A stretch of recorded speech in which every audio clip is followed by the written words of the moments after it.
Bonjour à tous. Imaginez qu'un Italien vienne vous voir et vous dise mais le français c'est pas une vraie langue, c'est une déformation de l'italien. J'imagine que vous réagiriez modérément bien en lui disant mais non, c'est une évolution différente du latin, mais c'est une vraie langue. Et vous auriez raison. Eh bien, figurez-vous que des balivernes de ce type-là, il en existe beaucoup, beaucoup, beaucoup à propos de mes chères langues régionales.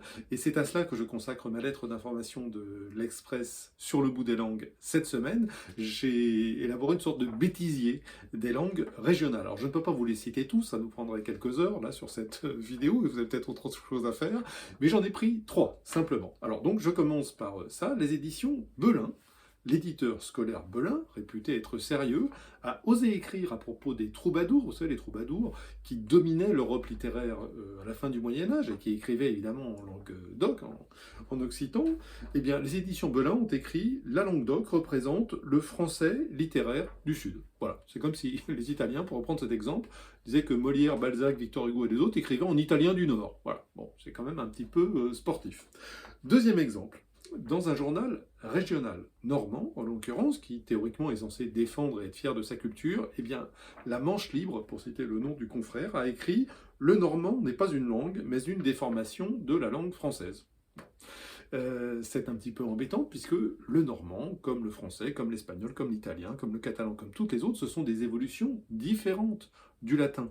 Certaines de ces évolutions sont devenues langue officielle d'un État, le français, l'italien, le roumain, le portugais, l'espagnol, pas les autres, mais ce sont des vraies langues, ce ne sont pas des déformations des autres langues, et c'est un journal régional qui a osé écrire ça. Puis troisième exemple, il faut dire que le mauvais exemple vient parfois d'en haut, puisque Emmanuel Macron, lui-même, dont les arrière-grands-parents étaient bigourdans, la Bigorre c'est dans les Hautes-Pyrénées, eh bien il a déclaré ceci, moi j'avais des arrière-grands-parents qui étaient bigourdans, ils ne parlaient que le pyrénéen.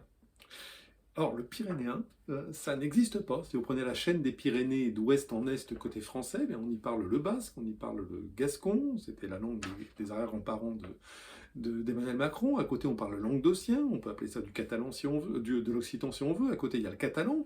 Prenez côté espagnol, vous avez le catalan, vous avez de l'aragonais, vous avez du gascon, vous avez du basque, mais le pyrénéen, ça n'existe pas.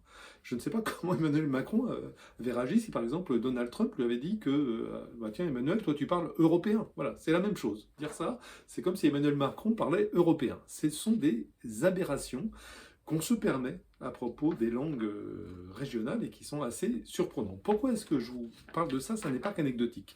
C'est parce qu'il y a une vieille règle qui est tout à fait humaine, c'est qu'on ne respecte et on ne défend que ce que l'on connaît. On ne laisserait pas, par exemple, détruire des œuvres de Victor Hugo ou de Jean Racine en disant mais non, ce sont des chefs-d'œuvre, il faut les défendre. On n'a pas laissé tomber, on a bien fait la cathédrale Notre-Dame de Paris parce qu'on a conscience que ce sont des chefs-d'œuvre, des pans de notre culture qui méritent d'être défendus. On ne défend que ce que l'on connaît. Or, on ne connaît pas les langues régionales. On n'apprend pas, par exemple, dans notre scolarité, je le dis souvent, que Frédéric Mistral a été prix Nobel de littérature pour une œuvre écrite en provençal. On écrit en France depuis des siècles et des siècles dans d'autres langues que le français.